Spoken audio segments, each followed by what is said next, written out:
They were convicted of heinous crimes from sexual assault to attempted murder. So how do they slip through the criminal justice system without ever turning over their most important piece of evidence? 7 investigators uncovered the systemic failure inside Wayne County, and now police and deputies are taking action. Here's 7 investigator Ross Jones.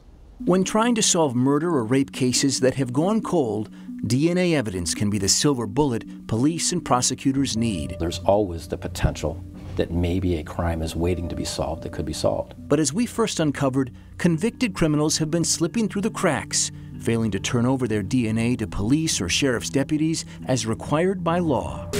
DNA swabs like this are taken and entered into the state's Combined DNA Index System, or CODIS.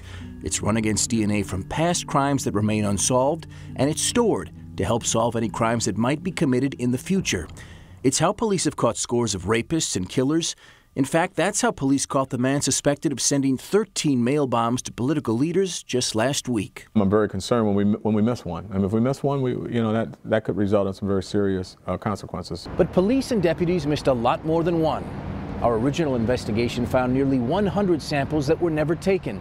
And since then, the sheriff has found even more than 400 criminals who should have had their DNA collected and didn't. The list of crimes committed is frightening. These men and women guilty of assault with intent to do great bodily harm. Kevin Smith and Wilson Boyd, both guilty of assault by strangulation. Michael Williams committed criminal sexual conduct in the 3rd degree. His victim, according to the warrant, physically helpless or mentally incapacitated. And LaRon Walker, his rap sheet runs 4 pages long. 2 masked men came up to him with guns. Walker kidnapped an elderly man, robbed him, took him hostage, then robbed this CVS.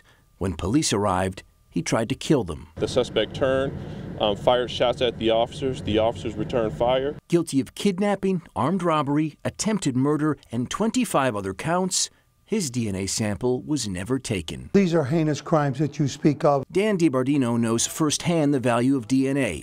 As president of Crime Stoppers of Michigan, he has seen killers or rapists brought to justice thanks to DNA evidence. These are terrible crimes.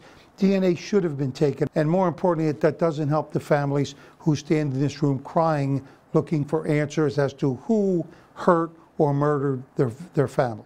So what caused these criminals to slip through? Wayne County's Undersheriff Dan Fonis says bad assumptions being made by police and deputies who thought a DNA sample had been taken or would be later on. Now there's communication between the left hand and the right hand about what's going on things. For the last 6 months, Fonis and his staff have been conducting audits of every inmate to walk through Wayne County's jails, dating back the last 3 years. Today, they're about halfway done. We are trying to right what was wrong, irrespective of who was part of the systemic failure. Wayne County's chief criminal judge has signed the more than 400 court orders to obtain those missing DNA samples. They'll then be sent to Michigan State Police, where they'll be entered into the state system to see if they match any unsolved crimes. But if you need to see the value in these DNA samples, you just look at what happened last week in Florida. That guy might not have been caught were it not for his DNA already being in the system. So that's exactly why you want these to be taken. And caught so quickly. And if this isn't happening now, what is Wayne County doing to make sure that this oversight doesn't continue to go on? Well, again, they thought that they were it was one of these situations. They thought maybe the local police had done it. The local police thought the sheriff had done it, but they've said going forward from now on, every time somebody is convicted in the courtroom, they're going to make sure that sample is taken, regardless of whether or not they think it's already on file. So now going forward, they've addressed it. But good question, Dave. Certainly a good change. All right, thank you, Ross. Good work as always.